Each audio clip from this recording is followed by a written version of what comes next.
What's up, plant family? So today I wanted to show you 3 of my favorite plants growing in my houseplant jungle right now. I've been adding a few different plants to my collection recently. This was my actual most recent plant addition, this gorgeous orchid. We're using this hanging basket situation. It's like a hanging bag, but I think it looks beautiful in this container. That's one of my most recent addition, but I have a couple other additions that I acquired the last few months that have been growing really beautifully, and want to show you what they are and why I love them so much. So,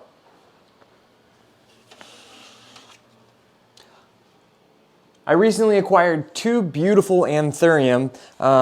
This one was actually the less expensive of the 2. This is Anthurium crystallinum, and when I acquired this plant, it was a rooted cutting. It had 3 leaves on it, and this was about 2.5 months ago, and it has absolutely been exploding in growth. The reason why I love this so much is, number one, it has just been a very solid grower. If you've seen my video on my houseplant soil substrate mix, I'm using that in this container. If not, check the link and you can see my recipe that I like to use for a lot of my aeroids, such as beautiful Anthurium. You can see it's pretty nice. It's a little bit coarse. I keep it very nice and moist all the time. I like to keep all of my Anthurium moist all the time and with pretty good lighting. I have it situated back here with a single grow light bulb here that kind of shines on it 12 hours out of the day. And it has been really beautiful. Now, one of the things that has been really cool that I've been watching over the last 2 weeks, this leaf, you can see this is the biggest leaf I have, and it is the newest leaf. What has been so fun to watch, so this stem on this foliage right here, it used to be, 2 weeks ago, it was really upright.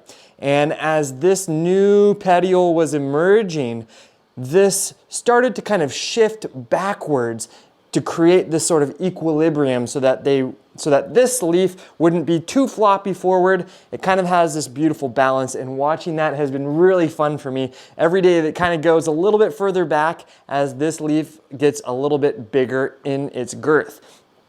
So if you compare this to the other Anthurium that I also acquired at the same time, which is this guy, this was more expensive. This is my Anthurium Crystal Hope. This is beautiful, but it hasn't produced any new leaves in 3 months, and I'm not a big fan of this kind of splayed out growth habit. I much prefer the more compact look of the crystallinum. So that is number 1 on my favorite house plants in my collection right now. Okay, and number 2 is this beauty. This is a Ficus lyrata Bambino. This is a Fiddle Leaf Fig, but the dwarf version. Now, if you've been following me on Instagram and on YouTube for a little while, you may have known that I haven't had a Fiddle Leaf Fig until I acquired this one maybe 6 months ago.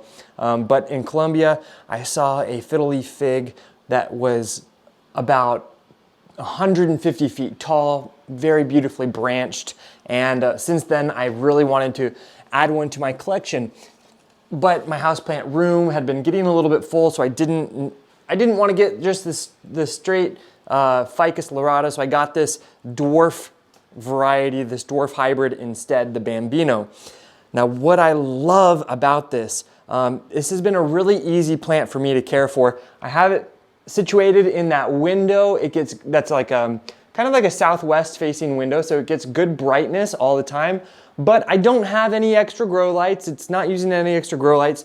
What I found that was really important with this plant was, before I transferred it to this pot, it was in a slightly smaller plastic pot, and I let it grow in that container for about 4 months while it really produced a nice, healthy root system that was filling out the entirety of this container. So I let it get nice and full, and then I placed it in this gorgeous terracotta, which was just very, very slightly larger than the previous pot. So you can see the ratio of the pot size to the size of the plant is really good. I let this get pretty, not super dry, but I definitely let it dry out between watering. I don't keep it super moist. And having it in a container that is smaller is going to allow that root system to dry out more efficiently. And I think that is really important for the fiddle leaf fig. Now come check this out. This is the new foliage. This is why people love the fiddle leaf fig. It's so shiny. It kind of reminds me of like the belly of some sort of reptile or something. It has such a gorgeous sheen and it's so soft. That is what I have really been loving watching recently as it produces this new foliage even in the wintertime. Now, they call it a dwarf variety, a dwarf hybrid of the fiddle leaf fig. If you know some of my past, some of my actual job is my family and I, we are purveyors of new hybrids and we sell them across the country. So we'll sell a lot of like new hydrangeas or butterfly bush that are dwarf varieties that are only supposed to grow 2, 3, 4 feet tall. After 3, 4 years, they're just as big as all of those non-dwarf hybrids. So I bring that up because will this continue to grow into the same size as some of our larger, straight Ficus lyrata? Possibly. I don't know. Is the Bambino just a selling tactic? Possibly. But until then, I'm enjoying this beautifully over here in my corner. I definitely think that this Ficus lyrata and this Monstera are kind of it provides a really gorgeous corner for my houseplant collection. Okay, and let's go to number 3 on my collection. So before I get to number 3, we all know our mini Monstera. This is the Rhaphidophora tetrasperma. So this is, I bring that up, the genus Rhaphidophora. It's growing beautifully. It's a very easy grower. Okay, so my number 3 selection of my favorite houseplants right now at this minute is also in the Rhaphidophora genus. However, this is Rhaphidophora decursiva or Rhaphidophora decursiva, something like that. And I have it growing right here in this beautiful container. Let me turn this light off so you can get the more natural lighting. So this beautiful plant has been growing so rapidly.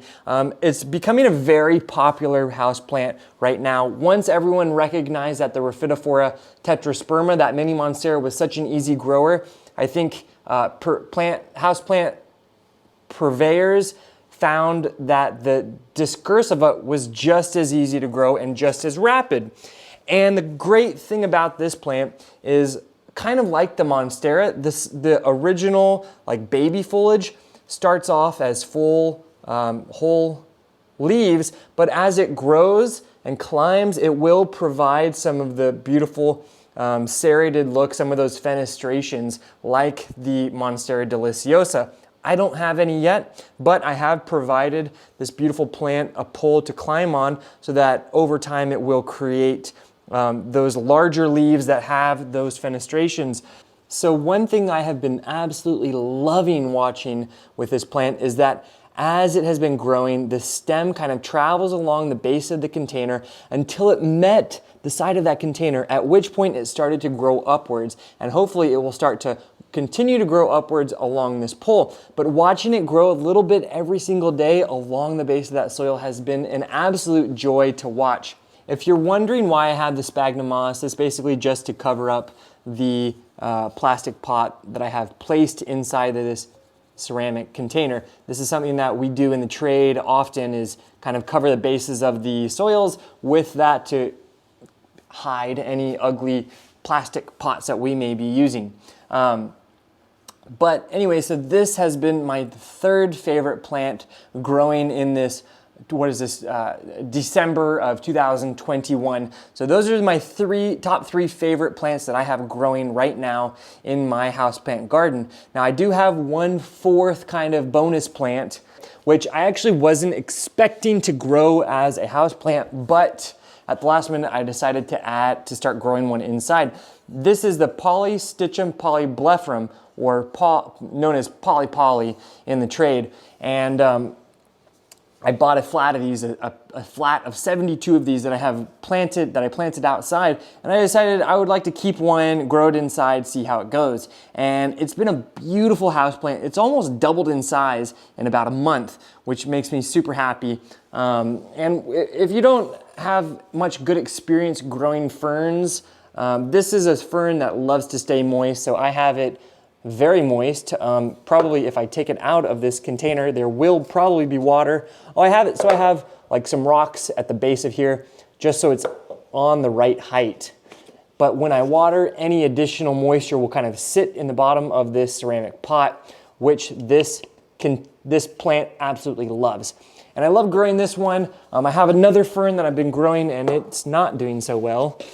This is Alocasia and Sibilis. I think it's much better suited to the outdoor environment. It doesn't like the dryness inside. You can see it's super crunchy. But that's why we experiment, try tons of different plants. But I love the fern because I have it in a rather shady area inside my houseplant garden. You know, I can't have lights all over the place, unfortunately. I do have some areas with some shade in here, and this has just been kind of holding down one of those corners, providing some extra greenery. And so this would be my fourth bonus point. This is Polystichum polyblepharum. So those are kind of like 3/4 of my favorite houseplants that I have growing in my houseplant jungle right here in the winter of 2021. So if you're looking for a plant that is easy, beautiful, fast growing, consider adding one or all 3 or 4 of those plants to your houseplant garden this winter. I think that you will be pleasantly surprised at how gorgeous and how fast all 4 of those really grow inside the home. Anyways, I hope you enjoyed this video. Stay tuned as we will be uploading more videos all winter long, all spring long, all summer long, all fall long, all year round. Anyways, thank you for watching and I will catch you later. Ciao.